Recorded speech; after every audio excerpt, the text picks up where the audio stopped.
Hello बच्चों, कैसे हैं आप लोग। बच्चों, इस वीडियो में हम लोग डिस्कस करेंगे question number 3 class 10th math NCERT book से एक्सरसाइज 3.1। क्वेश्चन नंबर 3 कह रहा है the cost of 2 kg of apples and 1 kg of grapes on a day was found to be ₹160। कह रहा है किसी दिन 2 kg सेब, मतलब 2 किलो आपका जो सेब है और 1 किलो आपका जो अंगूर है वो मिलता है 160 रुपये में। ठीक है, किसी दिन जो है 2 किलो सेब और 1 किलो अंगूर जो है आपका 160 रुपये में मिलता है।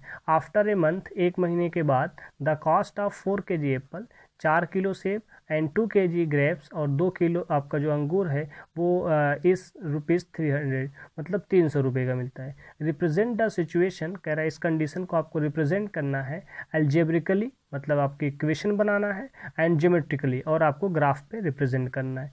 तो ये इक्वेशन आपको पहले तो सबसे पहले इसका कंडीशन इक्वेशन बनाएंगे। तो यहाँ पे मैं अज्यूम करता हूँ लेट द कॉस्ट ऑफ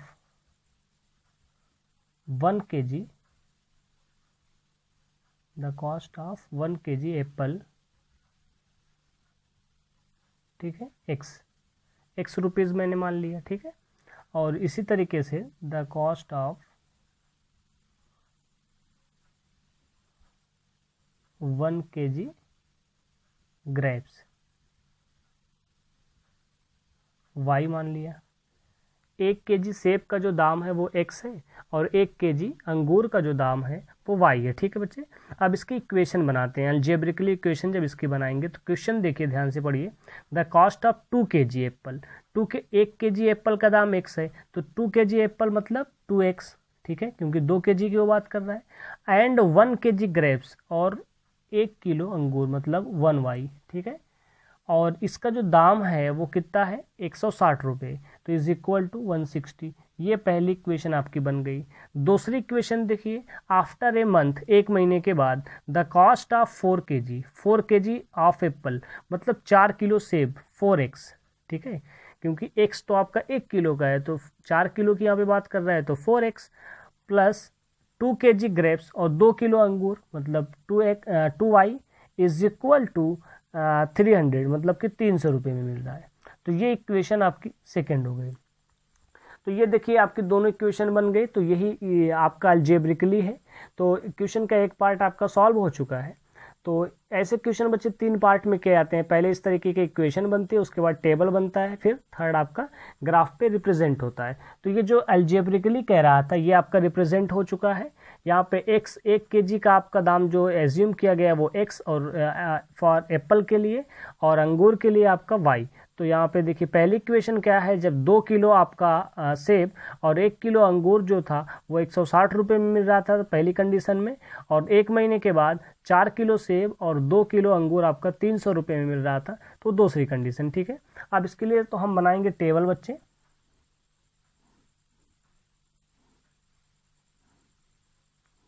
दो सॉल्यूशन दोनों इक्वेशन के लिए निकालेंगे।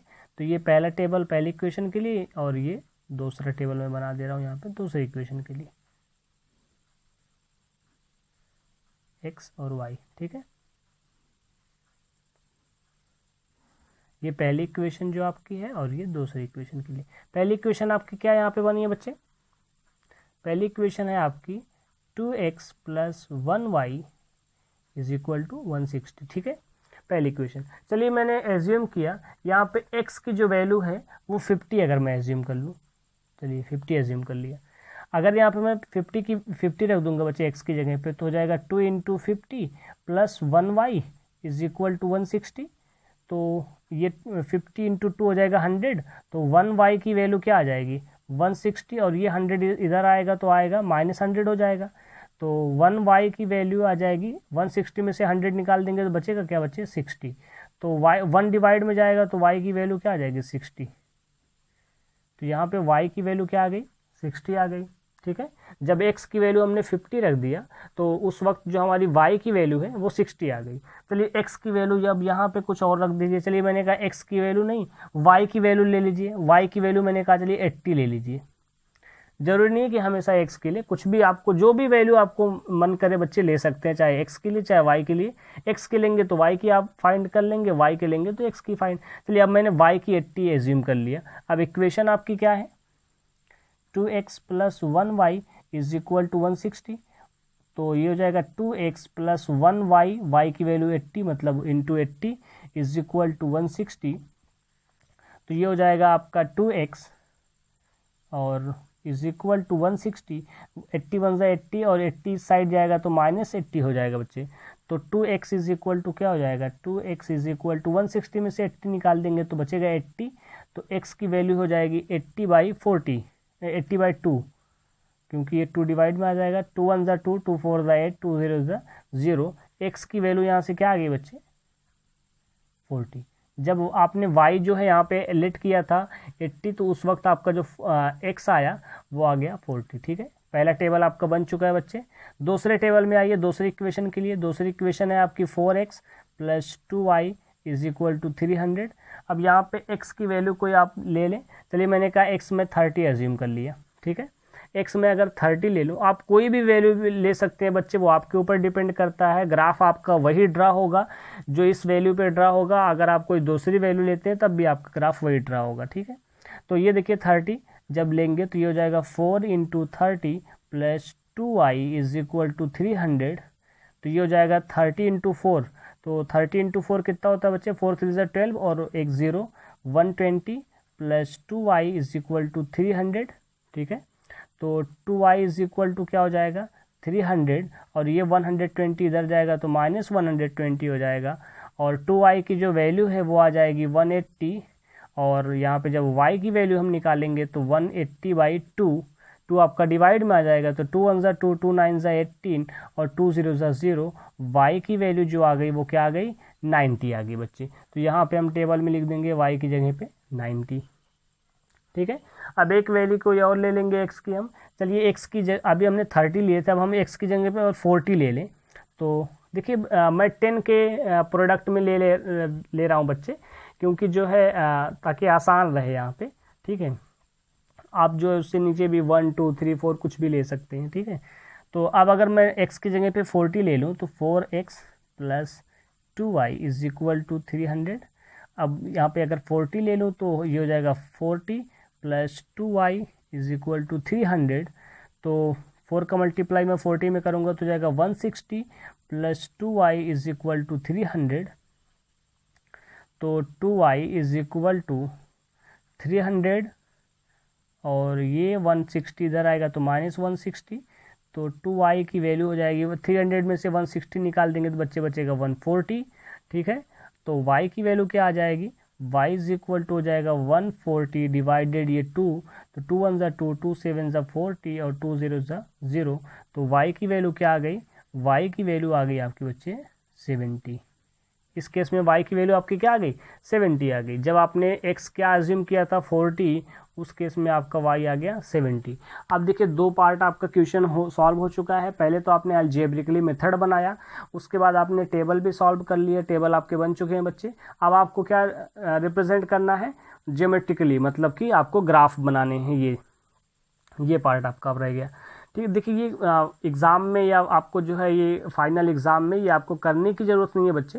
आप बस टेबल बनाएंगे, इस तरीके के टेबल बनाएंगे, और आप यहाँ पे x की जगह पे इक्वेशन में x की वैल्यू पुट करके y की जो भी आती है डायरेक्ट आप टेबल यहाँ पे लिख सकते हैं। ये सब सारा काम आपको करने की ज़रूरत नहीं है कि इस तरीके से आप सॉल्व करें एग्ज़ाम में। ठीक है, और इतनी कोई ऐसी आसान वैल्यू आप वेरिएबल में रखा कीजिए x या y की जगह पे, जिससे आपको जो है उसको सॉल्व करने में दिक्कत ना हो। ठीक है, ये ऐसा ना हो कि आप पॉइंट में सॉल्यूशन आपका आने लगे या फिर जो है बहुत कॉम्प्लिकेटेड हो जाए। आसान से आसान वैल्यू आप लिया कीजिए, क्योंकि ग्राफ आपका तब भी वही ड्रा होगा। जो भी ग्राफ मतलब पैरेलल होगा तो पैरेलल ड्रा होगा, कोइंसाइड होगा तो वो ड्रा होगा। ठीक है, इंटरसेक्टिंग होगा तो इंटरसेक्ट करेगा। तो ये ज़रूरी नहीं कि वैल्यू जो मैं बता रहा हूँ या फिर आप वो लें जो आपको बुक सॉल्यूशन में दिया है वो लें, ऐसी कोई बात नहीं बच्चे। आप अपने हिसाब से जो भी आपको सूटेबल अच्छा लगता है या आसान लगता है वो वैल्यू आप ले सकते हैं। ठीक है बच्चे, अब चलिए हम लोग ग्राफ पे इसको ड्रा कर लेते हैं।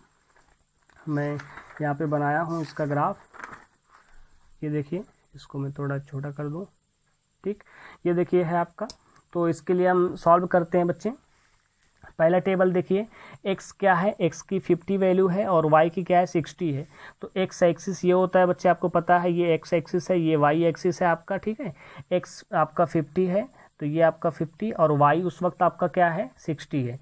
तो x यहाँ पे 50 और y आपका 60 कहाँ पे मिलेगा, ये यहाँ पे, क्योंकि ये 60, मतलब ये जो पॉइंट है ये पॉइंट आपका कहलाएगा 50,60। आपको पता है बच्चे एक्स एक्सिस का जो पॉइंट होता है वो पहले लिखा जाता है, फिर कॉमा करके वाई एक्सिस का पॉइंट। इसको मैं 60,50 नहीं लिख सकता क्योंकि एक्स एक्सिस का पॉइंट पहले लिखा जाता है। तो एक्स एक्सिस का 50 था और वाई एक्सिस का 60 था, तो मैंने इसको लिख दिया 50,60। अब उसके बाद देखिए एक्स एक्सिस पे 40 और वाई एक्सिस पे 80। तो एक्स एक्सिस पे 40 देखिए यहाँ पे है, ठीक है, और वाई एक्सिस पे 80 देखिए कहाँ पे है, 40 यहाँ पे आपका और 80 देखिए यहाँ पे, ठीक है। तो एक्स एक्सिस का पहले पॉइंट लिखा जाएगा, तो मतलब इसको हम क्या लिखेंगे 40,80 लिखेंगे, ठीक है। अब इस दोनों पॉइंट को बच्चे हम मीट कर देंगे, ठीक ठीक, मीट कर दिए। अब इस पॉइंट ये जो लाइन है आपकी किस इक्वेशन की है, वो इक्वेशन इसके ऊपर लिख देंगे, ठीक है। ये इसकी इक्वेशन थी 2x + 1y, यहाँ पे लिख दीजिए 2x + 1y = 160, ठीक। ये जो है इस इक्वेशन की लाइन थी। अब चलिए दूसरे इक्वेशन के लिए टेबल आपका क्या है, एक्स एक्सिस पे 30 और वाई पे आपका 90। तो एक्स एक्सिस पे देखिए 30 यहाँ पे है, ठीक है, और 90 वाई एक्सिस पे, तो कहाँ पे मिल रहा है, देखिए यहाँ पे, ठीक। तो मैं इसको क्या लिखूंगा बच्चे 30,90, ठीक है, 30,90 इस पॉइंट को। और उसके बाद फिर है एक्स एक्सिस पे 40 और वाई एक्सिस पे 70। एक्स एक्सिस पे 40 और वाई एक्सिस पे 70 बच्चे, ये पॉइंट है आपका, ठीक, 40,70, 40,70। तो इसको हम लोग मीट कर देंगे, ये देखिए, ठीक, ये देखिए पैरेलल लाइन बन रही है बच्चे। तो इस ये लाइन आपकी किस इक्वेशन की है, वो इक्वेशन यहाँ पे शो कर दीजिए, यहाँ पे शो कर दे रहे हैं हम लोग 4x + 2y, 4x + 2y = 300। ये इस इक्वेशन की लाइन है। तो ये देखिए पैरेलल लाइन का ग्राफ आपका बन रहा है बच्चे। जब मैं इस चैप्टर का ग्राफिकल मेथड आपको रिप्रेजेंट करके बताया था, मतलब जब इसका इंट्रोडक्शन पार्ट हम लोग पढ़ रहे थे बच्चे, तो वहाँ पे मैंने इसके बारे में डिस्कस किया था कम्प्लीटली कि कब आपकी पैरेलल लाइन बनती है और कब उसके बाद पैरेलल लाइन का ग्राफ आपका कब बनता है, या फिर जो है इंटरसेक्टिंग लाइन का ग्राफ कब बनता है, ये सारा हम लोग वहाँ पे डिस्कस किए थे। तो जब पैरेलल लाइन का जब ग्राफ आपका कब किस केस में बच्चे बनता है, वो फिर यहाँ पे मैं आपको बता दे रहा हूँ। यहाँ पे देखिए मैंने आपको बताया था कि जब आपका a1/a2 = होता है b1/b2 के और इज़ नॉट इक्वल टू होता है c1/c2 के, इस कंडीशन को जब फॉलो करती है आपकी equation pair of linear equation 2 variable, तो उस केस में जो आपका ग्राफ बनता है वो पैरेलल ग्राफ बनता है। तो चलिए देखिए पहली इक्वेशन का x का कोफिशिएंट a1 कहलाता है ना, तो देखिए a1 आपका क्या था 2, तो a1 की जगह पे वैल्यू पुट करेंगे तो 2/a2, a2 अब दूसरी इक्वेशन के x का कोफिशिएंट तो 4, ठीक है, दूसरी इक्वेशन का x का कोफिशिएंट आपका 4 था, ठीक है, तो यहाँ पे हो जाएगा a2 की जगह 4 = b1, पहली इक्वेशन का y का कोफिशिएंट क्या था 1, b1 की वैल्यू 1, और b2 दूसरी इक्वेशन का y का कोफिशिएंट 2 = होता है c1, c1 ना मतलब कांस्टेंट, तो ये इस साइड आएगा तो -160,